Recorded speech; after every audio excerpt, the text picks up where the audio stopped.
Hello everyone, welcome back to my channel. And in this video, we are going to talk about the economic injury disaster loan. We are going to look at several parts of the application in regards to what information you will need to fill out, and hopefully it will give you a higher chance of approval. I've seen this countless of times where people will put in the wrong information because they may not have known what information to put in there, and it will slow up their application process or even get them denied. Okay, so if you like business tip videos, business credit videos, motivation type videos, you want to subscribe to this channel and also click on the notification bell, and you will get a notification every time I upload a video. I usually upload 2 to 3 times a week, even more, 4 times a week. Okay, so let's get started. On my screen, you can see that I have pulled up the regular application for the economic injury disaster loan. Now, the first page is just some general information. It's just asking you if you are really eligible to apply for the economic injury disaster loan. So it's going to ask you what type of business you are, what type of entity. If you have more than 500 employees, you got to choose one of those. And then it has about 17 or 18 questions whether or not you are actually eligible. They're going to ask you a stream of eligibility questions to see if you are eligible. Okay. And one of the questions that I found interesting, and they didn't have this on when the economic injury disaster loan was initiated back last year. And this is the first question. Is the principal of the applicant with a 50% or greater ownership interest more than 60 days late of delinquent child support obligation? I did make a video in regards to how you can combat that or not even get denied from that if you are 60 days delinquent. You need to call your court to set up payment arrangements so you could not be on that delinquent child support, okay? It won't show up on your credit report. Okay, then it asks you, have you been incarcerated? Are you currently incarcerated? Okay, currently. Are you facing any charges right now? Do you operate a medical marijuana facility, a gambling facility? Is your business a MLM? Is your business, do you receive most of your revenues for applying for economic injury disaster loans or SBA loans, okay? Are you a pawn shop, okay? Life insurance company. I don't know why life insurance company would be on there, but life insurance company. And then the very last question, and that they did not have that on last year, is your applicant or business or any owner of 20% or more of the applicant currently in bankruptcy? You can straight answer no, and they have in parentheses, applicant is eligible, or yes, operating under approved plan of reorganization under Chapter 11, 12, or 13. So a reorganized company is eligible. You filed for either 11, 12, or 13, but no plan of reorganization has been approved yet. So you are not eligible. Okay, so if you haven't had an approved plan through the judge, you're not eligible. Okay, and you the next choice is yes, you filed for Chapter 7 bankruptcy and undergoing liquidation and is permanently closed. You are not eligible. Okay, so just for thrills and frills, I am going to click no to all these questions and pick so we could move forward to the next section in this video. Okay, so once we answered all these eligibility questions, we know that now is getting down to the nitty gritty, okay? So, business legal name, I don't need to tell you that. Organization type, you got sole proprietorship, self-employed, CS, partnership, cooperative, independent contractor, private, non-profit organization, or employee stock plan, okay? So you got those choices. Business TIN type. So they're asking, is this an EIN or you operate off your Social Security number?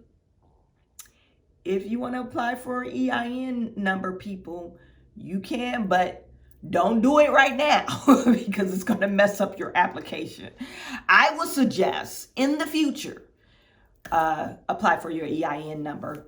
I have a video of how to apply for an EIN number. You don't need to pay for it, people. Don't pay nobody to do it because it's very simple to do, okay?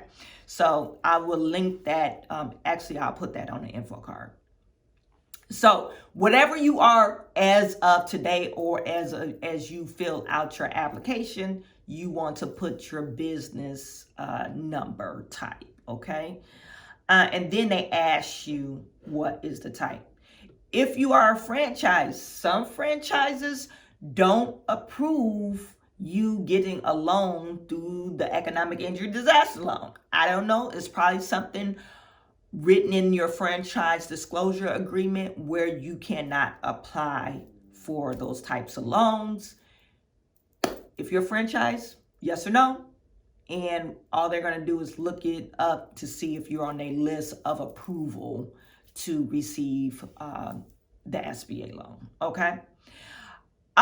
Primary business location must match 2019 tax returns. If you did not file 2019, you must match the 2020 tax returns. You see how they put that information in there? So put whatever address, if you filed your 2019, put that address. They're saying it must match the 2019 tax returns. That was not on here last year. So, and then they're saying, oh, the business is the same as mailing address. If it's the same, your business phone number, you know. I've been seeing on here, you know, some people saying, oh, I got denied because my 1-800 number was disconnected. Put your cell phone, put your cell phone number. I don't know why that would be a problem, but put your cell phone, put your business email.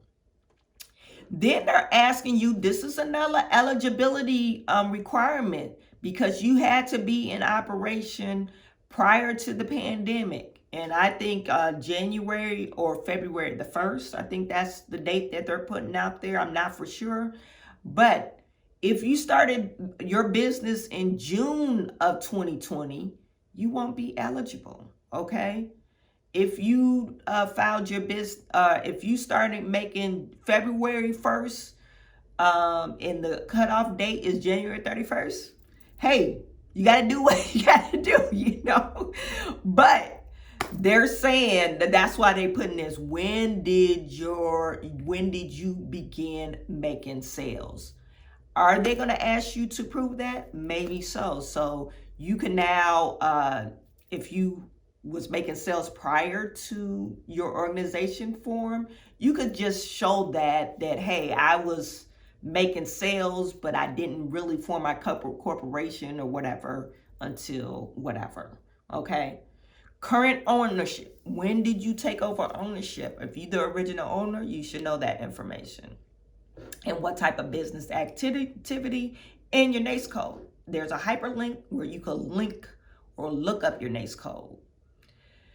Number of employees as of January 31st of 2020. That's the date, January 31st, 2020. So if you know you started selling February 1st of 2020, come on now. Think about it, people.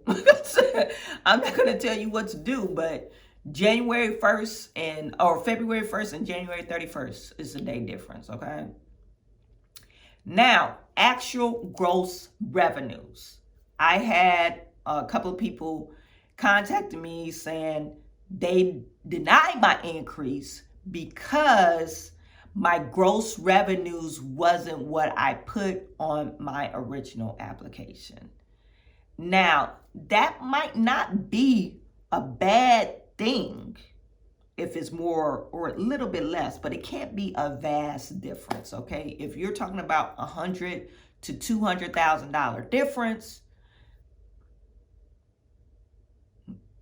okay, I'm not gonna, you read between the lines, okay? Because last year, even though you might not have filed taxes when you applied for the loan, you kind of you should have had an inkling of how much you made the prior year, okay? So they're asking you for the actual gross revenues, what was filed on your tax returns, and the actual cost of goods sold. That should be readily available on your Schedule C. I forget what line number it is, but you should be able to figure that out if you filed your taxes on your Schedule C. And then they're asking you your actual 2020 gross revenue sales and your actual cost of goods sold. You see, these are in red. That means it's required. But if you wasn't operating in 2019, you want to put 0, okay? Because you wasn't operating. Does that make sense? Okay, so rental properties, your actual rent in 2020 and 2019, and nonprofit and agricultural enterprise cost of operation in 2019 and 2020. Calculated eligibility amount. I'm assuming that they're going to give you an eligibility amount. I don't know if I have to fill this out just to get that populated. And they're going to, okay, so they're going to calculate something for you, and then you put the amount in. If you don't want to take the whole amount out, you put the amount what you want, okay? So the next 2 pages, I'm not going to fill this information out.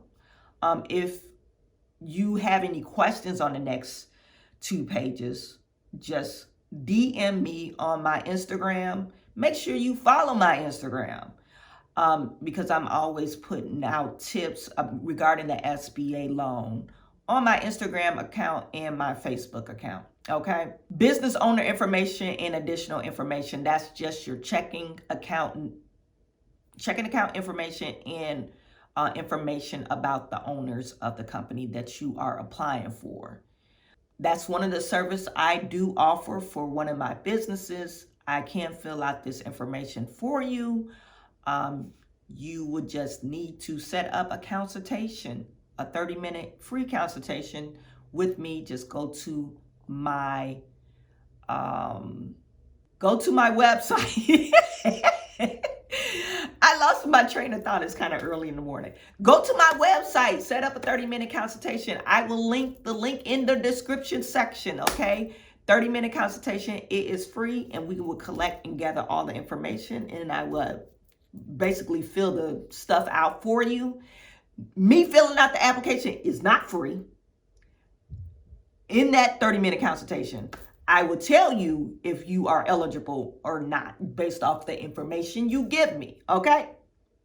So that was the end of our video.